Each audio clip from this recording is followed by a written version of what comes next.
নারায়ণ পুজোতে গিয়ে আমাদের সাথে এরকম হবে কখনো ভাবতে পারিনি। শুভ দুপুর বন্ধুরা, সবাই কেমন আছো? দেখো দুপুরবেলা স্নান টান করে রেডি হয়ে বের হয়ে গিয়েছি পুজোতে যাওয়ার জন্য। হাতে নিয়েছি শীতের কাপড়। আমরা বন্ধুরা আজকে যাতে টিল্লার মধ্যে দিয়ে রাস্তা দিয়ে দেখো তোমাদেরকে দেখাচ্ছি আমাদের এই গ্রামের পরিবেশ। তো দেখো আমরা এই টিল্লার মধ্যে দিকে উঠে গিয়েছি, গিয়ে দেখো এই যে কত উঁচু জায়গাতে চলে এসেছি, সবুজ সবুজ গাছপালা। এইটা বন্ধুরা তোমরা কি চেনো? এটা হচ্ছে মাকড়সার বাসা। টিল্লার মধ্যে কিন্তু এরকম মাকড়সা বাসা করে, আর চারপাশে কিন্তু রয়েছে এই অনেকগুলো রাবার গাছ। আমরা যাচ্ছি বন্ধুরা টিল্লার মধ্যে দিকে রাস্তা দিকে, সেখানে দেখো একটা থলি রয়েছে, একদম জাগ্রত থলি। এখানে হচ্ছে লম্পা গাছ বলে পরিচিত, সবাই একটু প্রণাম করে না, আমরাও কিন্তু করে গিয়েছি। তারপর দেখো বন্ধুরা আমরা তোমাদের সাথে কথা বলতে বলতে চলে গিয়েছি এই পুজো বাড়িতে গিয়ে প্রথমে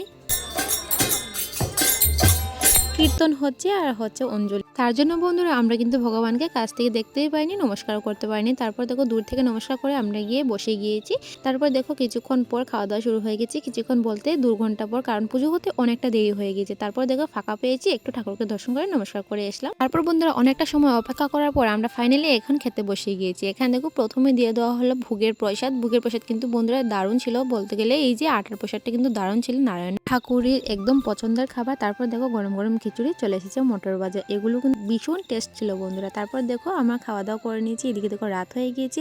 আর বন্ধুরা এই প্রথম হলো যে পুজোতে গিয়ে আমাদের রাত হয়েছে। তারপর দেখো বন্ধুরা আমরা চলে এসেছি বাড়িতে। আজকে ভিডিও ভালো লাগলে লাইক করে দিও। Bye, tata.